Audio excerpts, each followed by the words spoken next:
Professor Honjo, please present the Tong Prize Medal to Mr. Jeff Mendelson, who will accept the prize on behalf of Dr. John Mendelson. 如果不是从医生变成了病人，2018年唐奖生技医药类得主约翰·曼德森绝对会亲自出席领奖。He lived his life according to these two principles. Live each day so as to look forward with the greatest hope and the least regret. And finally, the last two words in the book, Howard's End, only connect. Thank you. 这位癌症治疗的划时代人物，曾经担任3届德州休斯顿 MD Anderson 癌症中心院长，院内地位之崇高，从校园内处处都是他的照片，配上文字细数他的傲人成就，可见一斑。He was a great role model in many ways for me, and as I observed him as president, I learned a tremendous amount about what the characteristics and qualities of an MD Anderson president should be. I really admired him, and I look up to him, and I learned a lot. I mean, I was able to learn from his experiences. 约翰·曼德森最具代表性的研究是和癌症息息相关的酪氨酸激酶。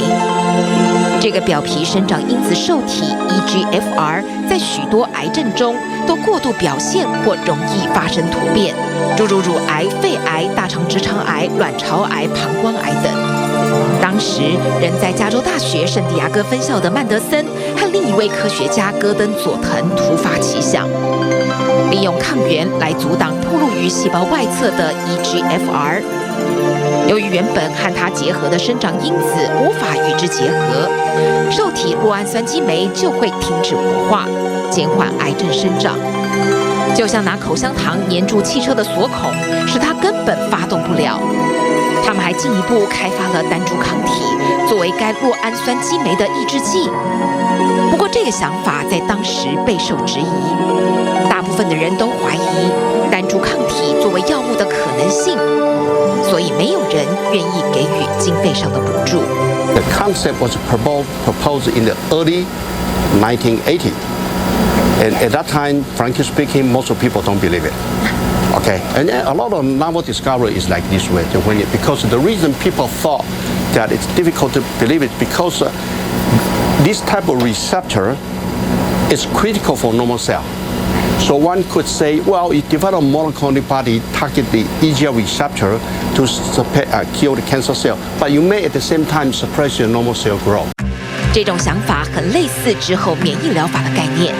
然而，他们成功研发出的药物 C225 单株抗体制剂，却在经历20年周折后，率先获得美国食品药物管理局核准，用于大肠癌和口腔癌、鼻咽癌之类头颈癌的治疗。这也是第一个利用抗体去抑制受体酪氨酸激酶活性的标靶治疗方式。不只让大肠癌病患在化疗外增加了一种选择，3年内存活率也从18%提升到41%，成为了当前最常被运用的标靶药物。As an example, this type of cancer, there are more than 60% of them EGFR receptors overexpression, i.e., this type of EGFR receptor overexpression cancer patient potentially could be benefited by this type of drug because their EGFR receptor overexpression. Actually, already affected in the last almost 20 years now. It's affected, let me see, 100,000 or maybe even million patient population. 可惜高龄82岁的约翰·曼德森自己罹患了多型性胶质母细胞瘤，也就是俗称的恶性脑癌，近期已淡出医学界。是因为荣获唐奖才破例受访，谈论让他一战成名的标靶药物 Erbitux。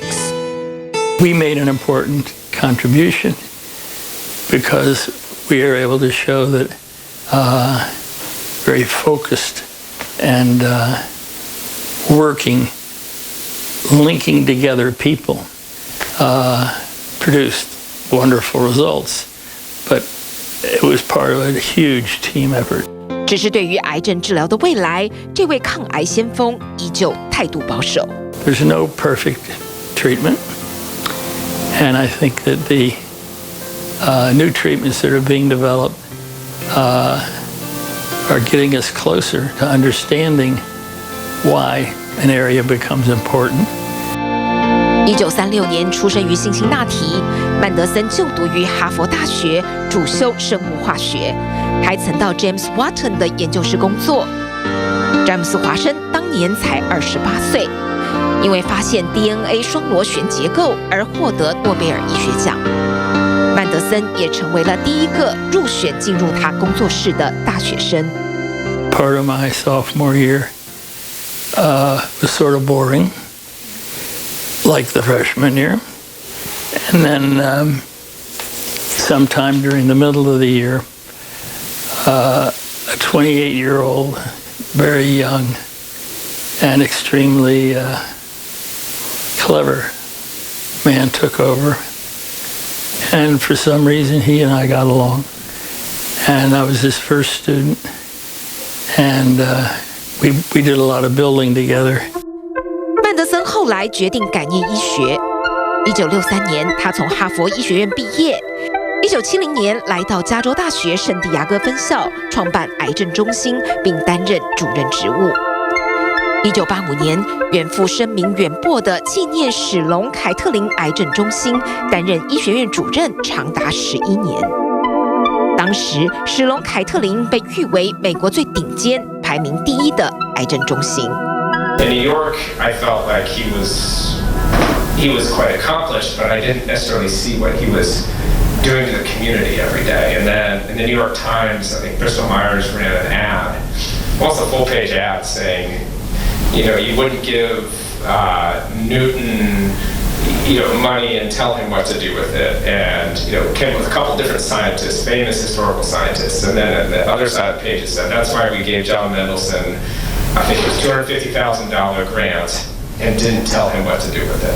And that came out when I was just after college, and I was like, wow, what is this?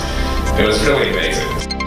1996年，约翰·曼德森接下 M.D. Anderson 院长一职，其后一直到2011年，这15年时间，他总共连任3届院长，淋漓尽致地展现了他的领导才华。